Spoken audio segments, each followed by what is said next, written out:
I have a crabapple tree with yellow fruit. Some of the fruit has purplish spots and some has a purplish sheen.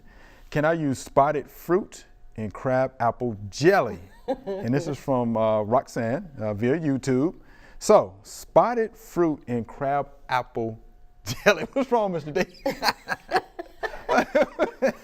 I would say yeah. I knew you were going to say yeah. I knew you were going to say yeah. That's my favorite jelly. So you do not throw those spotted fruit away. It doesn't sound like it's like a bruise or a rotten place. It just seems to be a coloration. Right. So yeah, that's not Yellow fruit? Yeah. No, yeah, Purplish, she can make yeah. tons of. We expect some crabapple jelly, don't we? That's exactly right. Good advice here. Yeah. No, Yeah, I don't see a problem. Yeah, with so the that. purplish spots, no problem? no problem. I Yeah. don't see a problem with it.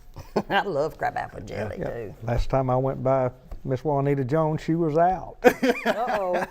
But maybe she's got some now. Maybe so. And I don't care whether she uses spotted crabapple or the solid colored ones. But Kind of make it probably more colorful. Like purple would be purple crabapple. yeah, make it more interesting. Yeah. I would. It's good all the same, though. Yep.